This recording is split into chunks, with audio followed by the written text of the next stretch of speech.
ിലേക്ക് നവകേരള survey റദ്ദാക്കിയ കോടതി വിധി സർക്കാരിന്റെ കരണത്ത് കിട്ടിയ അടിയാണെന്ന് കോൺഗ്രസ് നേതാവ് രമേശ് ചെന്നിത്തല കോടതി വിധിയെ സ്വാഗതം ചെയ്യുന്നതായും അദ്ദേഹം വ്യക്തമാക്കി. നാണം കെട്ട പരിപാടിയാണ് സർക്കാർ നടത്താൻ ശ്രമിച്ചതെന്നാരോപിച്ച അദ്ദേഹം ഇത്തരത്തിലുള്ള പരിപാടി കേരളത്തിൽ മുമ്പ് ഉണ്ടായിട്ടില്ലെന്നും വിമർശിച്ചു. ശബരിമല വിഷയത്തിൽ മുഖ്യമന്ത്രി പിണറായി വിജയൻ മൗനം വെടിയണം. ശബരിമലയിൽ യുവതികളെ കയറ്റുന്നത് ആചാര ലംഘനമാണെന്ന് ഉമ്മൻചാണ്ടി സർക്കാർ കൊടുത്ത അഫിഡവിറ്റിൽ ഉറച്ചു നിൽക്കുന്നു. ഇത് തിരുത്തിക്കൊടുക്കാൻ പിണറായി തയ്യാറുണ്ടോ എന്നും ചെന്നിത്തല ചോദിച്ചു. മുഖ്യമന്ത്രിയുടെ ചിത്രം പതിച്ചത് കാരണം KSRTC ബസ്സുകളിൽ പോലും ജനങ്ങൾക്ക് കയറാൻ പറ്റാത്ത അവസ്ഥയാണ്. ഇത്തരത്തിലുള്ള അപജയങ്ങളാണ് ബംഗാളിൽ ഇടതുപക്ഷത്തെ ഇല്ലാതാക്കിയതെന്നും രമേശ് ചെന്നിത്തല കൂട്ടിച്ചേർത്തു. സർക്കാരിന്റെ കരണം തേറ്റ ഒരു അടിയാണ്. ഇതിൽ കൂടുതൽ വലിയൊരു അടി അടുത്ത കാലത്ത് ഇങ്ങനെ ലഭിക്കാനില്ല.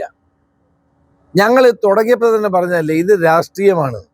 ഇതിനുവേണ്ടി സന്നദ്ധ സംഘടനകളെ ഉണ്ടാക്കി CPM-ന്റെ താഴെ തലത്തിലുള്ള പ്രവർത്തകരെ കൂടി സർക്കാർ ഉദ്യോഗസ്ഥന്മാരോടൊപ്പം ചേർത്ത് നവകേരള സർവേ നടത്താൻ തീരുമാനിച്ചു. രാഷ്ട്രീയ പ്രചരണമായിരുന്നു. തെരഞ്ഞെടുപ്പിന് വേണ്ടിയിട്ടുള്ള പ്രവർത്തനം സർക്കാർ ഉദ്യോഗസ്ഥന്മാരെ കൊണ്ട് നടത്തിക്കാനായിരുന്നു ശ്രമം. ഞങ്ങൾ അതുകൊണ്ടാണ് ആദ്യം മുതൽ എന്നെ എതിർത്തത്. കോടതിയുടെ തീരുമാനത്തെ ഞാൻ സ്വാഗതം ചെയ്യുന്നു. കോടതി ശരിയായ അർത്ഥത്തിലാണ് തീരുമാനമെടുത്തിരിക്കുന്നത്. സർക്കാരിൻ്റെ പണം ഉപയോഗിച്ച് സർക്കാർ ഉദ്യോഗസ്ഥന്മാരെ കൊണ്ട് പാർട്ടിക്ക് വേണ്ടി വിടുപണി ചെയ്യിക്കുന്ന ജോലിയാണ് ഇവർ ഏറ്റെടുത്തത്.